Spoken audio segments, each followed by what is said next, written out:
Hey everyone, welcome to a talk about virtual events and the events industry and the future of people gathering. Welcome to Invincible Innovation Live Show. I am so glad that you're here. I am Mazor, Kario, product innovation and value creation expert, and I have two very special guests today with me, Daniel and Michelle. Daniel Moss and Daniel, I'll say it right. Right? And Michelle Garrison, co-founders at We and Goliath. They help create virtual events with impact. Hi, Daniel and Michelle. Hey, nice to Hey. meet you. Great to be on the show. First, I'm so happy that we have the opportunity to talk because I got here late and I told you, I taught you how not to have a virtual event, and now we can start with doing something better than how I started. And I'm so happy to see both of you, and I'm sure it's going to be really interesting. Well, no pressure, no blame for you. I would say the first tip is don't try and do it on your own. That's tough, right? So, Right. yeah. Yeah, you're right. And we're live on LinkedIn, YouTube, and Facebook, and you're so invited to join the discussion and ask questions. And now we can start. So let's start with the main thing that I'm really interested in. So, what are your thoughts about the future of the event industry right now when everything is remote and different than as it was like all the years before? Yeah, so it's a big question. I'm sure we'll have a few things to discuss about it. Sure. Obviously events went fully virtual, and now many of them, let's say half roughly, are going back to hybrid. Um, People are excited to be in person, but it looks like budgets are growing for both in-person and virtual. People are planning to do more virtual this year than last. So they're seeing the benefits of that. I think some of the main reasons for that include obviously the bigger audience, but also sustainability. That's one thing that we definitely hope to get more of a focus. Online naturally affects that. But as we go back in person, how do we create more sustainable in-person events? That's very Yeah. key, right? Yeah. Um, We're also just really improving our efficiency and analytics the data that we're able to gather in both virtual and hybrid events is a lot greater than the in-person events only. So there's a lot Give me more. an example of analytics Well, that we didn't have. for example, we can see who's attended or who's visited which booth, who's clicked Mm, on various call to action buttons, who's met each other, and the things that they're talking about in chat, we can correlate with that person or the mhm. sessions that they're attending. We just have a lot more hard data rather than just assuming if somebody's wandering around at in person at a conference, it's much harder to track where people are going and what they're interested right. in. So we already have that, right? That's like the current benefits of virtual. We could call it improved connections, improved networking using some AI or some data. But for the future of that, we think that you're going to have highly segmented and personalized content in events, especially things related to driving sales and sponsorship ROI, right? So in Mhm. any marketing, the more targeted you can be with your audience and your message, the more effective it will be. So that's going to be happening within events for different themes, tracks, audiences, follow-up messages, Yeah. and it'll also affect educational content with different people of different experience levels and interest levels to create more Yeah. interesting content for everyone. So with that, we can actually integrate it into a larger marketing campaign and score leads and understand, like not only what's happening at the event, but what's happening throughout the year with all of the different touch points that customer has experienced on their journey. And it's sort of like Uh-huh. events become a marketing channel Yeah. Oh, because I of all the see. data that you have. And then I think the last big point that we want to share about the future of events would be the fact that because they're so much cheaper to attend and host, you don't have all the travel time, people can attend more events throughout the year. So Michelle is really passionate about helping people think about their event life cycle over the course of the customer journey. And Yeah. Do you want to speak about like the value of pre and post events, for example? Yeah. So, for example, having a pre-virtual event and then before the in-person event gets people meeting each other, getting a better understanding of about who they could meet at the in-person Right. event, maybe even having a conversation beforehand so that when you do meet in person, you're not starting at square one, you're further along in that conversation and you can really get more done at the main event. Yeah, makes sense. I've been like before the pandemic, I've been traveling because as a speaker, I always selected the events that I wanted to attend to. And then I said I will speak there because I want to attend to the event. And so I'm on the other sessions, I'm going to listen. And so when you said it, it's so obvious for someone to be a sponsor or to be one of the main people who are interested in sharing their ideas, or a company wanting to share their information with potential customers or leads. But for the specific person, what you said at the beginning, so I really want to know who are the people that I'm going to meet. I want to go only to the best sessions that fit my needs and are interesting for me, right? And they're always like there is this divide between, like, I know, 60-70%, maybe more, of talks that you go and you say, yeah, it's like something that I know, it's like it's nice, but it's not that thing. And they're always like this thing that say, okay, this is what I came for, this is the interesting stuff for me, right? So the part of these, like, individually customized for me, but it's really hard to know what it is. So when you read the agenda, you never know what is like the good stuff for me. How do you do that? Right. So let's say we've got all this demographic, psychographic data from people as they're registering. Then we can give recommended content based on those data points, recommended sponsors, recommended attendees. So let's take the burden off the attendee and use the data that we have to just, here's a recommended path throughout this conference based on what we already know about you. Yeah, and even go Yeah. as far as allowing the attendees to help to create the topics that will be discussed at the event by surveying them beforehand, asking them what they want to talk about or what they want to hear. And then we can really cater to attendees as opposed to just assuming that they're going to want to hear this stuff. Yeah. So when you're talking about content, it really makes sense because I'm interested in a specific, like, topic. But it's more than that. It's like who is going to give the talk in many cases, right? There are like people who really are good at speaking, and there are people who are really smart and they have lots to say, and they are really experts in what they're doing, but they're not that of a good of a speaker, right? Mhm. So I'm just thinking about rating the speakers, and Nice. like people like me rated it, like, like in booking, families said that, and I love salespeople that. said that, right? Yeah, So and it's and like, maybe giving people more like highlight videos of past talks by that person, or get a preview of this session. Mhm. right. Yeah, and we Yeah. do a lot of surveying after each session as well, and that way, like you're saying, we can get that data, and maybe next year that speaker doesn't get invited back, or they get invited back for a panel instead of their own talk. Mhm. Yeah. You can also use Yeah, which, filters for which is a things. bit like, you're not that good as what you think, right? You It Yeah. can think. be painful. Oh. We could also use filters, right? Rather than just having a printed schedule, an online schedule can have filters for the type of session, is this a workshop or not? Does it have breakouts or not? What level of complexity is there? Is it beginner or expert? And that could Right. also help you. I Yeah. think And you can filter the attendees, of course, if you want to meet someone and Hmm. he's in workshop or yes. something. Like, if I'm Yeah. a salesperson, I would be interested in that, I guess. Right.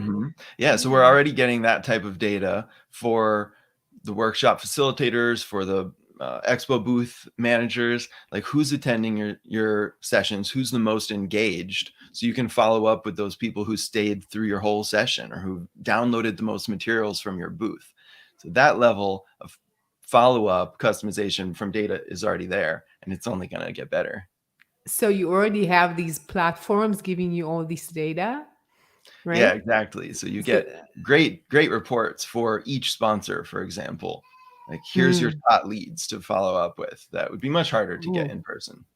Yeah, it's like exactly who you are and exchanging these cards and who he really is and how many like things he was interested in and how much time was he there and what kind of application or softwares platforms you have for these kinds of events. Yeah, so there's different interactive conference platforms out there, dozens of them, that have Mm. this type of functionality. And the basic ones just have the provide the content, but the maybe enterprise level things add on personalization, customization, white label branding, and this data layer, right? Some Mm. AI features. And we can even run contests, for example, with the most engaged attendees, the people that have made the Oh, most connections or attended the most sessions. So we can oh, gamify the experience. And that's a great way to drive the specific actions that meet your business goals, right? So if you do have, let's say, a trade show style event, and you could incentivize people with different prizes for downloading booths and downloading materials from booths, requesting appointments in booths, visiting the most booths, and then your sponsors know, or well, they're going to see through the results that they're getting their money's worth because people are they're trying to win. They like to win these types of of things. They're course. competing. Yeah. So Yeah. that really helps. I see. And we talked about connections and networking. So how do you see virtual events like change and how people will interact with each other? It's it's very different when you have remote and like I when I go to these events, I find that many of the most interesting conversations that I have, like is in the coffee break. It's not within the workshops, right? So how do you do that virtually? Well, we're moving toward more highly engaging virtual events as opposed to just a presentation where somebody sits and listens. And it's really audience dependent, but I would say most audiences want to have more engagement, not only with the speaker, but with each other. So, utilizing breakouts in a strategic way to really get people talking and forming more questions before the event that the presenter can present to the audience, as opposed to just having your slides and just giving us a talk. Instead, what questions can we form to the audience to get the conversation going, to get innovation really happening, and people excited to talk and share ideas with each other? So that's one direction that's really starting to take off. But then also there are tools that allow for some of that hallway discussion type feeling, like table-based networking, we call it, where it's more organic and people can just show up and hop into a table and have a conversation with those people, the people at that table, and then leave and jump into another one. And I think the way to be improving that in the direction we're discussing is like those AI connection recommendations for the networking, as well as maybe inserting icebreakers into the table-based networking, um, more strategic themes for those things rather than just random connections. So you kind of know, not only are you discussing this theme, but you've been recommended to connect with other C-suite people or other marketing people at the event. And here's some icebreakers to start that focused conversation. So it's really speeding up, Yeah. saving the time, finding the right people, having the interesting conversations that you want to have. So I understand how it works in remote events and I understand how it works in real life events. So how do you do it in hybrid? Some people will really have coffee, some people will be, without real coffee, or at least not from the barista that is there, right? Right, right. Well, I mean, it's yet to be seen to what degree attendees really want to connect across the online in-person bridge. Right now, most events are focusing on bringing the content to both audiences, but networking usually happens mostly separated. Okay, because if you went to the in-person event, generally you're going to want to see in-person people. But I think the exception for that is when you have those really guided connections, that the really valuable connections. Yeah, okay, even though I drove here, I'm gonna go into this little computer area and talk to this one person because we know that we have X, Y, and Z to talk about. Yeah, I would Yeah. say we're really excited about the opportunities for cross-pollination with the in-person and the virtual, because we're also moving into an era when the virtual component of a hybrid event may be much larger than the in-person component. So it makes sense to cross-pollinate these audiences. Yeah. It's like it's when I think about it, I think about this like, the metaverse and the digital world, right? So once we have it in 3D, it's not supposed to be that different, like theoretically, than really meeting people. Do you think about this like direction or not? I mean, so far, my feeling is that the metaverse feels really gimmicky, and more than virtual reality, I believe we will move to augmented reality. So instead of disconnecting from the real world in a virtual reality headset, where maybe we're forgetting to eat and take care of our bodies, and Maybe. make in a sort of a make believe, um, personality or something. At least right now, I'm feeling the future will be more like glasses that add different data layers on top of the real world. So let's say you're at an in-person event. Maybe you're at a sporting event, for example. Maybe you're going to choose, if you're a really geeky person, to add a data layer on top of the event, and you can see all sorts of stats that you're interested in about different players. Or and your kid adds a cartoon layer on top of that sports things, and they see explosions and Yeah. rockets and capes on the sporting Yeah. players, right? It makes sense. It's like what you have in Instagram, that you have these glasses or a mustache and Right. you have another layer. Like Mm-hmm. there are many places that you have like a photo booth in the event, right? And they Mm-hmm. have these costumes that you put on in order to have like a fun picture of people in the event, right?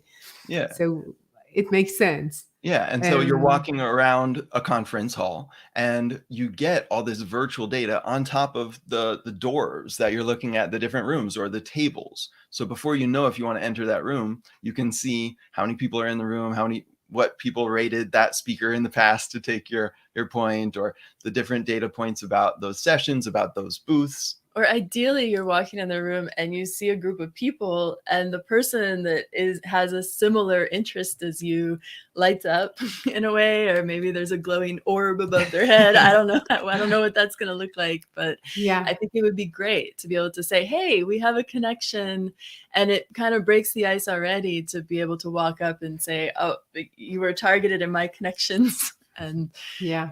yeah, a lot more Makes sense. efficiency. So when we talk about events, we can include music concerts and festivals and sports and exhibitions and conferences, corporate events and seminars, and even more than that. So how do you think different markets will change in the future?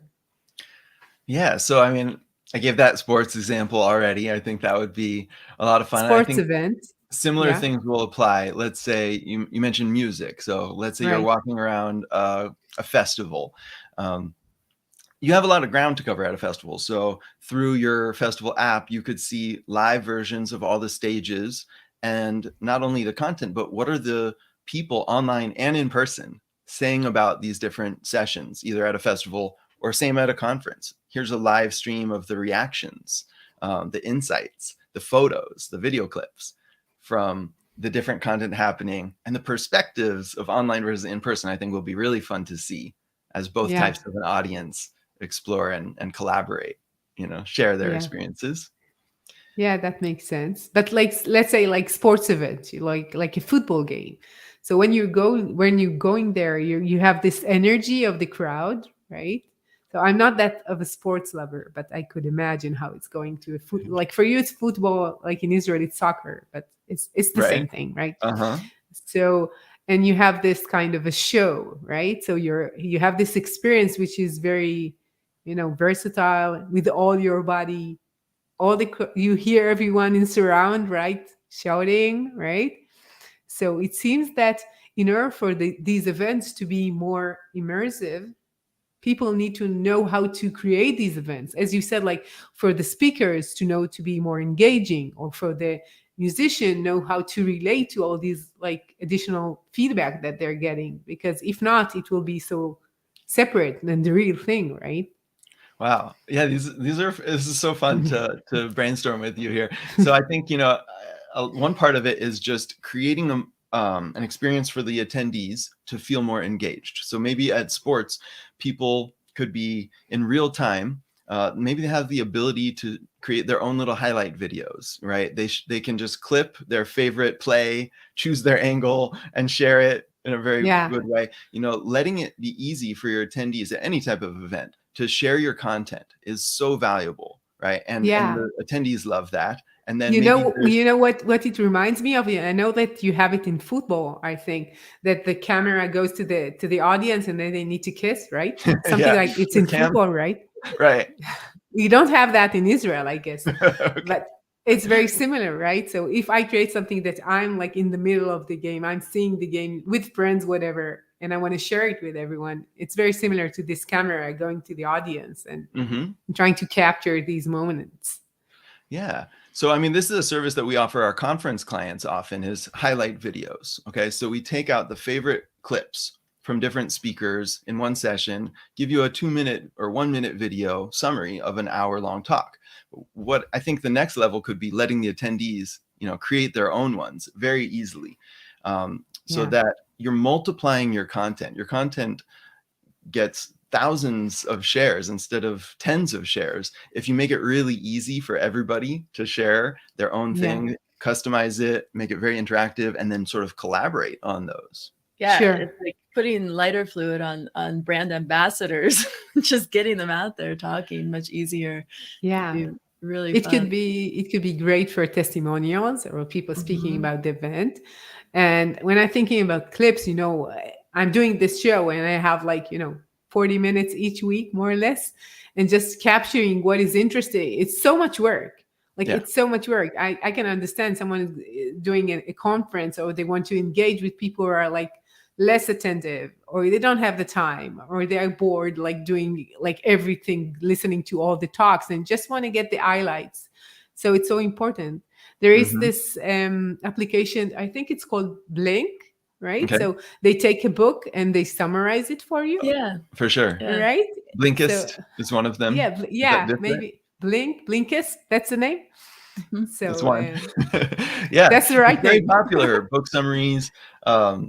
It's sort of the same thing. And yeah, so let's make it really easy to share. And maybe the next level is how do we let attendees uh, collaborate on those highlights? So let's say you're at a conference. Okay, sometimes in our conferences we'll create shared note-taking opportunities.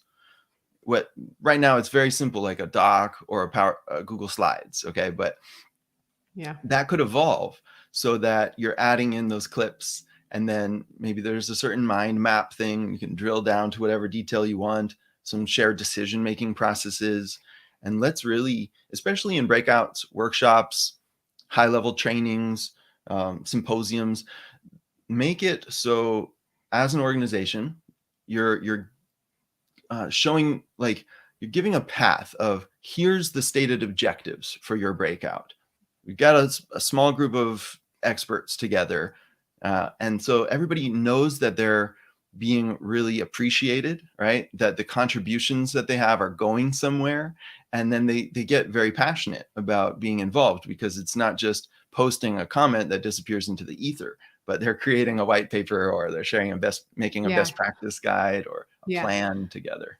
When you say that, two things come to my mind. First, when I do the summaries, nobody could read that, even me sometimes.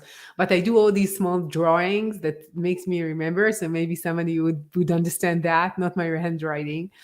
I have a handwriting like a doctor, but I don't do doctor. I don't do MD, but I just know how to write like a doctor. And that's the one thing. And the other thing, sometimes they have an illustrator coming to Hmm. these events, like That's fun. mainly design related events, right? And they have this like illustrations, big illustrations of what was said during this talk. So that could be another way of expressing yourself, I guess, which is really interesting because I guess that people, they want to learn more, but when they engage, they learn much more. So engaging is first a way to really relate to what is said, and more than that, it's a way to relate to other people, to other connections that are available through this content. But sometimes when you see that, you have this chat and Hmm. it's going so fast, right? Yeah. I had these like experiences, and it's like so fast, and you cannot really read it. So you need a way just to capture what was said, because somebody like wrote something and it was really funny or bright, and then everybody said everything related to that, and you just don't know what was said, right? Yeah, some of the platforms we use let you upvote comments. And then maybe the next level is seeing a list of top comments very Mm, conveniently, right? Yeah, yeah, but makes sense. you can also have assistants in the event that are just pulling out those comments as they go by, which makes it a lot easier. And Hmm. and then you Yeah, can use that to create a highlight email after the event and send that out. Hmm. It'd be yeah, nice to be able to do that in real time. Like here on this platform, by the way, if you're watching live, you can ask us a question, we can show it on right. screen. But Yeah. what if we could do that with top comments very easily, right? Oh, this comment got 10 posts and it's automatically brought into the presenter and you could share that on screen. That would be an Right. easy next step. Yeah, I know that in many events, like in the past, and I know like maybe right now it's not that like innovative, but in the past they had these hashtags and they were connecting to Twitter, and they said like this is what was written on Twitter, so these are the most shared tweets that we have on the event and so forth. But I get that maybe Hmm. right now there are like better options. So what are the common mistakes organizers make with virtual events today? Yeah, do you want to take Yeah, that? I mean, Like some of first, don't be late. That's a uh, good thing. yeah, okay, well, whatever. We forgive you. It wasn't Okay, okay. one of the things is reading off of a script. That can be really challenging for Wow. attendees to Wow. listen to. It's like the worst thing ever. Like Mhm. somebody having the slides, which is like reminding himself what he says, and he reads it, which is like Yeah. the like it's awful. Yeah, Hmm. and typically you wouldn't do that in person if you're presenting, No, so I you don't know shouldn't. why. Yeah, you shouldn't, but I don't know Mm. why people think it's okay to do online. I think that there tends to be a mental disconnect between presenters and the audience if they're not used to presenting online, and it is important to visualize and that there is an audience even in the room with you as you're talking, and just keep flowing with it. And also, if you are going to read notes, then put your notes up close to the camera so that you're looking into the camera when you're talking and not just looking down. Hmm. And Yeah. furthermore, feel the meaning of the words. It's so important. If you have a script, don't read in a monotone voice, but put some energy and emotion into it. You can get away with it. It takes a little practice, but better than a Yeah. script would be an outline for sure. Sure. Yeah. Because I talk like for many years, people come to me and they talk to me about how can I start with talking. So because sometimes they're a bit like reluctant to start like talking, like it's scary, right? So when I think about it, there is this balance between being really ready and knowing exactly what are the words in each like sentence that I want to engage with. And the other side is like being natural. And sometimes in virtual events, it looks like, yeah, I can just read, I can just stick to the script, right? But it's even worse than live events, I guess, because it's already a bit like more apart than usual. So in order Yeah. to be more engaged and more connected, you need to be even more natural and more charismatic and Yeah. more like emotional and more I and totally and agree. Yeah. so it's Yeah, even more than that. definitely. And attendees that are showing up to virtual events, they're in a more comfortable environment typically. They're more relaxed themselves, they're more authentic themselves. They haven't just rushed to get on a plane to travel, and they're not dressed up for the occasion necessarily. So that you need to meet that authenticity of your audience as well. Yeah, like And I had the previous like two talks ago, I had someone who is like a trainer for TED speakers, and she said that in many cases you need to think about the emotion or to have something which is tangible while you're talking, like a story or something that they could relate to or a feeling that they could relate to. And I think that when you're virtual, it's even more important because you don't have anything tangible in front of you, right? So you have Yeah. this flat screen and Yeah. it's harder. I always say it's important to frame the problem, whether it's for written copy or it's an online talk. Nobody really, you can't just jump into solutions. You can't just read off the script. Like, remind them why they're there. What's going to happen if they don't act on this solution, right? I Yeah. used to lead self-development workshops for over a decade. And, so we're getting people to, let's say, like stress relief workshops primarily.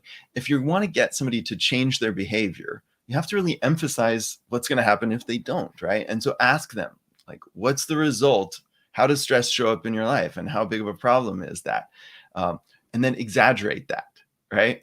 Yeah. So I Make would it I would to suggest to be do like, the same this here. is the problem here. Yeah, it's bigger than that, isn't it? Right? And you make it sound like humorously large, and then they're like, Yeah. oh yeah, that's actually true. So let's do the same in events in a way. Applying that strategy would look like asking people, what are the challenges they face with this area? Where are they struggling? And then make a little light of how big of a problem that actually is, because people usually understate it. And then they're getting you're pulling them in, because you're asking them right at the beginning of the session, hey, I want to hear from you. Put it in the chat. What's the biggest thing you've struggled with? And they'll be like, oh, they actually care what I think. And then they're not waiting till the end of the session for Q&A. Okay. Right. And they love that. And you read it off and they're happy to hear you share. Yeah, and that really brings me back to what I was talking about earlier, is working more on the questions that you're going to ask at that event, as opposed to just your presentation. So those questions become even more important. And then how are you going to structure those conversations? If you can break people out into smaller groups, then definitely do that. But if you're using the chat, you can still do a lot just with chat with the questions that you're asking. Throughout the Yeah. session, not just at the beginning and the end. Get a Yeah. pulse as you go. Yeah. Keep reminding people that this is live. You're there with them and you want to hear from them. Right. Because that's the thing, because they would say, okay, so what's the difference between me seeing it right now than going to YouTube and seeing something that was recorded 5 years ago? So what is the gap here? So it needs to be different than usual video, and the interaction is the different thing. So what you're saying is actually training the speakers in order to be better in the live events and Yeah. in virtual events and maybe in hybrid. So for me, just imagining hybrid, I've never done hybrid. I've done either or. It's like not both. And I think it's like a new way of interacting, actually, because when you see people, that's obvious. You see their faces. And for me, it's much more interesting and fulfilling as a speaker to see these people and to see their faces and to see what they're doing. But you have these like small squares. Most of the time, people don't open their camera. Even if you ask them, they'd just rather, sleep in their like sofa or whatever instead of opening the camera. But if you have both, just seeing like two different angles of I'm seeing there, these are real people, these are squares.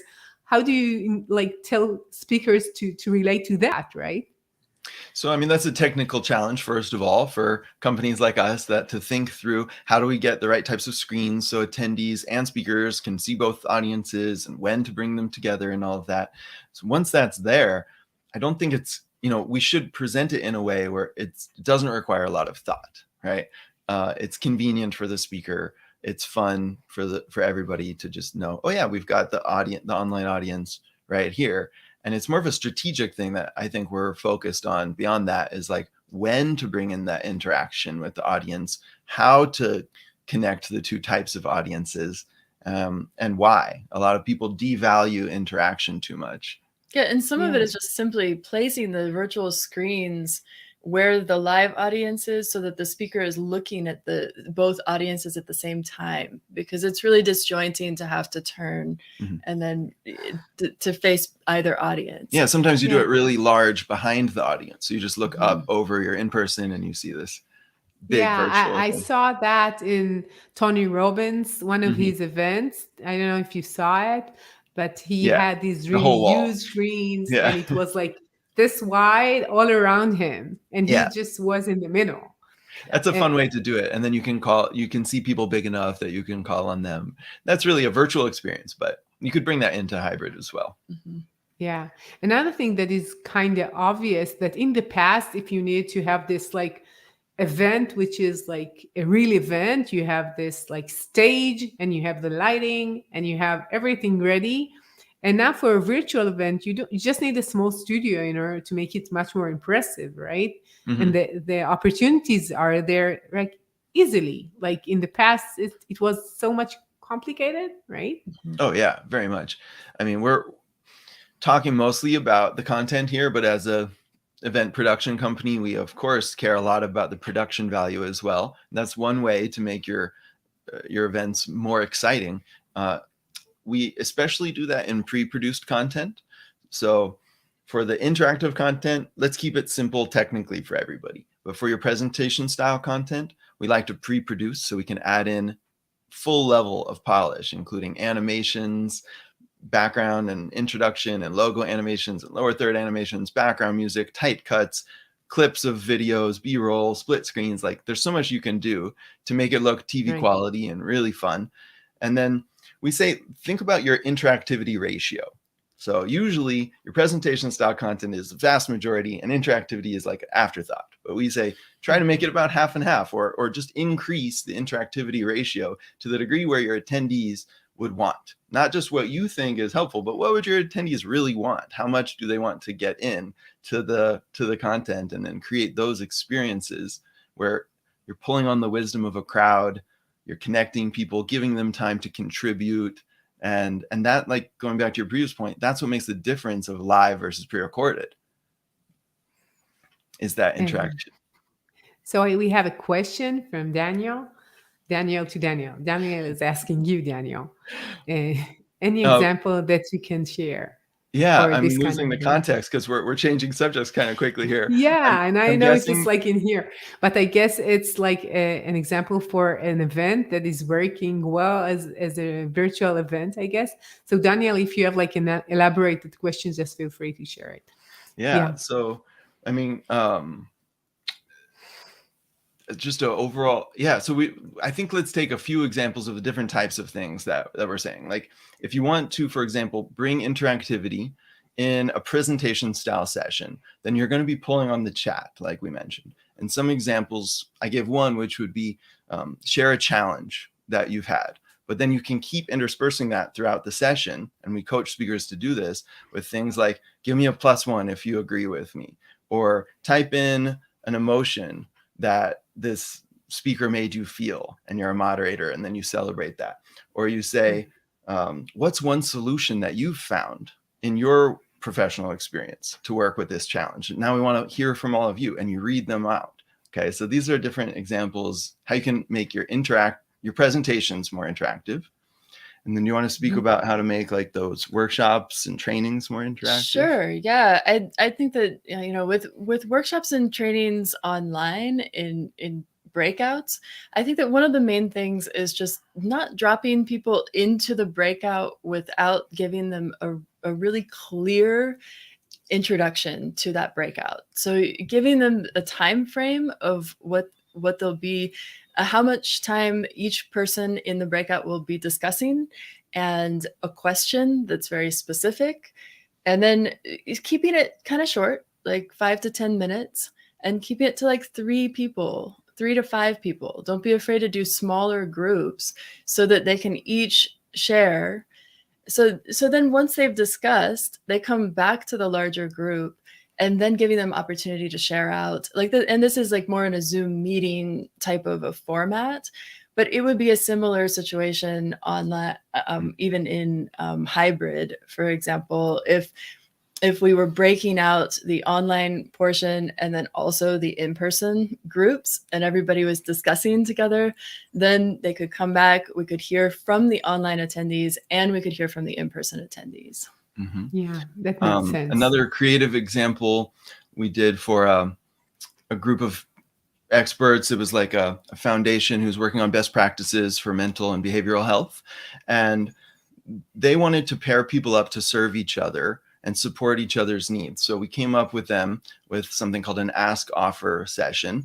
But instead of like in person, they would do this on maybe a big whiteboard. Here's what I need help with. Here's how I can help. And then people have to go and read and find things. So we used the data to match them up in advance to save time. and created an interactive wall that lives on indefinitely, where they can keep sharing their asks and their offers and make and have their contact info immediately there to Yeah. connect in these very specific, actionable ways. So Yeah. basically, people were sharing this information when they registered, and then we were able to take that and plug it into a software-based solution. Yeah, makes sense. So that's a great example. I hope that we answer, Daniel. If not, please let us know. We're Please. talking about engagement here. So, I have like two more questions, but I have one that just came to my mind. And I think for me, it's more important because I feel that we're going more and more virtual and more digital in everything that we do. It's not only in events, like our kids are always like in front of screens. Not too long ago, they even gave like the education and the school was online, right? And everything was online.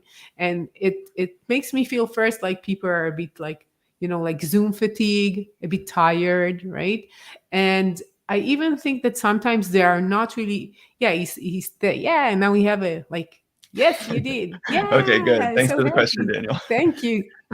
So, and it makes me feel like it's like something is missing for them. And sometimes they don't know how to even say it out loud, but maybe it's something that is like this real connection. And in your example, for the last example that you gave, is like how do you really connect them and they will not feel alone Mhm. in front of a screen in their home alone. So how, Yeah. they are not lonely but they're alone, right? Which is a challenge here, I guess. Hmm. So for me it's something that we need to just, I what agree. are your thoughts? Well, thinking back, do you want to Good. go first? Okay. So thinking back to my experience, like leading these stress relief workshops, community building workshops, I really felt when you pair people up into groups, or for me as a facilitator, the first person who shares sets the tone of the conversation. So as a facilitator or whoever's going first in a breakout, you have a big responsibility of leading with depth, leading with vulnerability, so that other people feel comfortable, right? So Right. if you're setting up workshops, I would encourage you to have hosts in those workshops who set the tone that you want, who demonstrate. And I think vulnerability is a key part of that. Yeah. Vulnerability is the key to intimacy. It's like if you let yourself be seen, you can have this depth. So Yeah. that's my main point on What do you creating that think, real Michelle? connection. Well, I personally feel that if you give the right setting, it can be even more intimate online. Oftentimes, though, we don't allow space for that intimacy to occur, and we don't allow for the even multiple times so that you're getting even deeper with the people that you've already met. So Right. I think the part of it is just allowing for that space, even allowing for breakouts of two people. And you can do this in conference platforms as well, doing more of a chat roulette type of a system where it's based on a question and you're having discussions. I think that there can be more vulnerability, but you need to set the stage for it to happen. Yeah. Like in many of the events that I'm going to and speaking in, it's like technical events, tech Mhm. events. Mhm. And it's like it says two things. First, it says that there are more men usually in tech events. And second, it means it's technical. So vulnerability is out of the equation, right? And Mhm. I think that sometimes it looks like it's not relevant to talk about emotions, vulnerability, something which is like it's not the topic, it's not cognitive, right? Mhm. And I think it's so important for people to be seen, to be engaging, to be related, connected, and and it seems like sometimes it's missed in these kinds of events. Yeah, I would also, I think one of the solutions for that is remembering to bring, to let our morals, our heart, our vision, our purpose drive the technology rather than just profits, right? And we've seen the fault of that taken to an extreme with Facebook and Instagram's algorithms driving people to uh, body image issues, suicide, even definitely depression. You have to optimize things for based on morality, not only on profit. And that takes vulnerable conversations. How do we want to create? What world do we want to create through this technology? Yeah, and why Right. are we here today? What is our collective purpose? What is our individual purpose? We've also found that bringing in music that Yeah, can that's a really get you in. great example. Yeah, just the getting in touch with the emotions both at the beginning of the event, throughout, in the middle of an event. If you want somebody to reflect on a question on their own, then play some music in the Hmm. background. Yeah, and get people moving. Have a little dance break, Mhm. a yoga break. Yeah, Yeah, there hasn't been enough experimentation, in my opinion. I know we're growing leaps and bounds as far as what we can do, but I have noticed that on a lot of events, people are afraid to experiment because they're afraid it may flop. But right. really, we're experimenting and we're innovating together, and that's part of what, we're co-creating the future, right? So if Yeah. it flops, it's not the end of the world. Typically have a pretty forgiving audience. Yeah. I two things. First, when you're innovating and you're doing something new for yourself and for others, it might fail and it's fine. So that's one thing. And it might be a really good success. And second, when you're saying that is like it's like we can do more than what you're doing, right? And as you said, like leading yourself with the heart. And sometimes we forget about it, especially when it's like technology or an event related to outcomes or to lead generation or whatever, just as we said. And it seems that it's more required, as I said, like because you need to be more charismatic and more engaging and more vulnerable in order to get this kind of connection. It means that you cannot relate to it like I'm the wise person on the stage, I'm teaching you, I'm the guru, you're the students, right? Yoda, right? So it's much more human in that sense. Hmm. It is, and you're really pulling on that wisdom of the crowd, the wisdom that the attendees bring to the table, and Right. and I mean, it's really one of the main reasons why we started this company to begin with, was because we saw the efficiency in innovation with virtual and hybrid events as opposed to only in person, and the things that we can accomplish when we can meet with people from around the world without needing to travel and take the time to be in person. And it's really huge when we think about like what can get Yeah. accomplished together. Sure. It's even heartwarming just to think about the potential of connecting people really. Hmm. So I have so many other questions now I see, but so I want to thank you and ask you how can people hear more about you and connect with you and ask questions and with your services. Great, thank you. So again, we and Goliath, like David and Goliath, but we can't all be David on our own. Sometimes you need a team behind you. You need some extra tools, strategies, tips. So we've Sure. we like to think of ourselves as that secret weapon. So if you need some help with virtual and hybrid, we're at weandgoliath.com. And we're offering right now free strategy sessions to anybody to think about what they want to do with virtual, what's going to be effective for them, all these types of ideas that we're brainstorming. Happy to brainstorm with you. So just reach out from weandgoliath.com if you want to vision together, and we're happy to help you make more inspiring and impactful events, whether it's through the interactivity and the engagement side, or also we have 20 years experience with the design and marketing side. So if it's on the polish and the promotion, we do a lot there as well. Wow. So I would say that I visited your website and it's really beautiful. So Thank you. so and I'm sure I'm sure that anyone that will just try what you're offering will be much more wise and insightful about the event that they could have. So thank you for that. Thank you, Thank you so much. Daniel and Michelle. Daniel, I said okay, Daniel, not You got it Daniela. right every time. Daniel. Yeah. Okay, like all through the event, and now someone is talking, and his name is Daniel too. So I'm thinking, like, should I say it this way or like? I think it was okay. Okay, so thank you. It's been a pleasure talking to you. You as well. Likewise. Thanks Thank again you. for having us on. Sure, and to all of you change makers out there, thank you for joining us. And if you want to learn more about what I do and my work, just visit invincibleinnovation.com. And I'll see you next week with another innovative, insightful talk. See ya.